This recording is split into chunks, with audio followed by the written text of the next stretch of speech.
We have already shared many stories on our channel.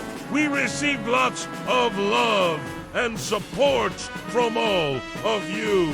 Today, we are here with another story titled, this is an emotional, heart-touching, motivational bangla story.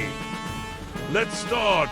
One day I was at my office. My son, Mabashir, was in his room, and my daughter-in-law Pooja was in her in-law's room. Suddenly I heard some strange noises from Mubashir's room. It sounded like someone was sweeping the floor. At first I thought it was my wife Ruma, but no. She would never sweep the floor in the evening like this. So I went to my son's room to check what was happening there. As I opened the door and stepped inside, I saw my househelper Sharmila cleaning the room while Mabashir was studying at his desk. What are you doing here? You should have knocked before entering my room, Mabashir said. I am sorry, Beda. I just wanted to see who was making the noise, I replied. After that, I went back to my room and tried to focus on my work. But I couldn't help but think about what I had seen. Why was Sharmila in Mubashir's room? Was she doing something she shouldn't be doing? My elder son Rakib is abroad. My daughter Nusrat is married and lives in her in-laws' home. So, me, my wife, and my younger son, Mabashir, who live in our home. Sharmila has been with us for more than 10 years. She came to us as a child when her parents died in a car accident, and we took her in and raised her as our own. Now she is like our family member. I don't even remember how many times we have repaired the broken parts of her body, even though she had to drop out of school after 8th grade because of financial constraints. She is more educated than most people. Not only is she beautiful, but also kind, honest, hardworking, and loyal. That's why we treat her like our own daughter. She considers my wife Ruma as her mother and my sons as her brothers. Mubashir is currently in college, though he is only 19 years old. He is extremely attached to They talk for hours on the phone and often laugh so hard that it wakes us up. I didn't think much of it until one night I woke up to the sound of laughter coming from Mabashir's room. I got out of bed and went to his room to check what was going on. As I peeked through the door, I saw Sharmila and Mubashir sitting on his bed, laughing and talking. My son was blushing and trying to hide his face in his pillow. I didn't want to interrupt them, so I quietly closed the door and went back to bed. But lately Mabashir has started spending a lot of time with Whenever I return home from work, I see them talking in the hall or sitting together on the sofa. Sometimes I find them in my son's room, but they always seem very busy when I enter. One day I found them in my son's room again.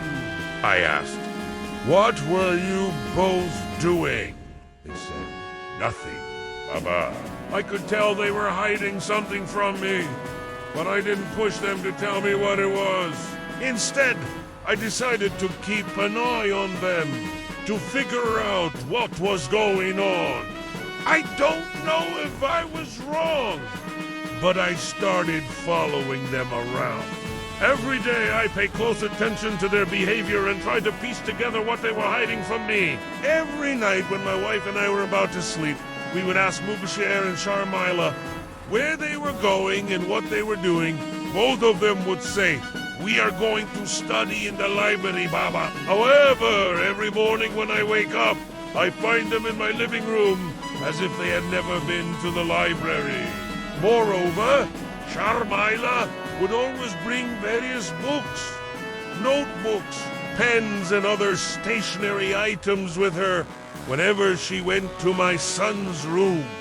I couldn't understand why she needed so many things in his room, One day when my wife and I were having lunch, I saw Mabushe and Sharmila entering the kitchen. They both had their books and were looking at each other's notebooks. I called them over and asked, "Why do you both need so many books? What are you planning to do?" They replied in unison, "We are working on a project, Baba." "Oh, a project," I said, feeling suspicious, but didn't press them further. From that day on, I became even more vigilant about their activity. I followed them to their rooms several times, but they were always doing something else. Sometimes I saw them whispering to each other in the corner of the room, but they stopped as soon as I entered. Other times I found them sitting quietly on the bed with books. I didn't know what to make of it. Were they really just studying? On one occasion, I heard my son say, "Don't worry, Sharmila. You will definitely succeed in your studies if you can do it. I believe in you." Hearing this, Sharmila replied, "Thank you, Mabashir. I am trying my best." I felt a sense of relief. My son was right. They must be focused on their study. Despite this, I couldn't shake off the feeling that they were hiding something from me. One day I decided to confront them. I went to Mabashir's room and asked him straight away, "What are you and Sharmila doing?" To my surprise, he answered calmly, "I told you, Baba, we are just friends. We study together." "Oh, is that so?" I said. "Then let me come with you to the library to see how you study." Babashaya looked surprised. After that, we went to the library together. I sat in a corner watching them. I saw them talking and laughing like usual, but they seemed embarrassed having me there. I couldn't help but feel a sense of pride seeing them interact. Still, something didn't sit right with me, so I continued paying attention to them. One afternoon, when I was passing by Mabashir's room, I heard him talking. "Tush, you won't succeed if you keep blaming yourself for everything. Don't be afraid to make mistakes. Everyone does. I am trying my best." Sharmila replied, "I know you are, Babushir. Don't put too much pressure on yourself. Just relax." After that, they fell silent for a moment. Then I heard Sharmila say, "Mubasir Bey, I want to go to college and study." "Yes, you should. You deserve it," he said. "I can't, Mubashir. My parents died in a car accident, and I have no one else but you and Bobby. I have to work as a house help to support myself. That's why I can't go to college," she said with tears in her eyes. "Don't cry. You definitely should go to college. I promise you, I will convince my father. I know he will agree," he said. At this point, I couldn't hold back anymore. I burst into tears and hugged them both. "Why didn't you tell me this before? Why did you lie to me?"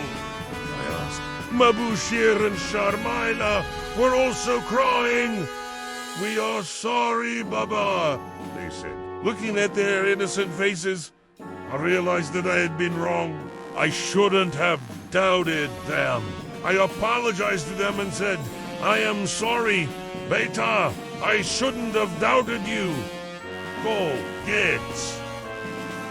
We are going to buy you all the books and materials you need for your study. I will also talk to your teachers and ask them to give you extra classes." Sharmila and Mubushir hugged me tightly and thanked me.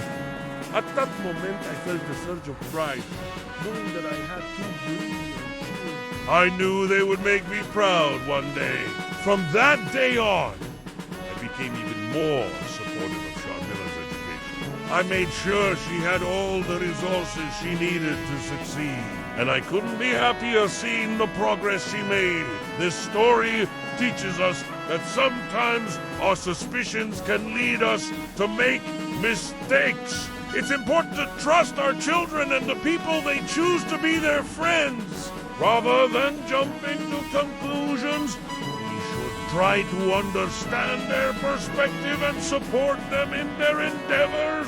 Judging someone solely based on their appearance or social status can lead to misunderstandings and hurt feelings. It's crucial to look beyond these superficial differences and appreciate the qualities that truly matter.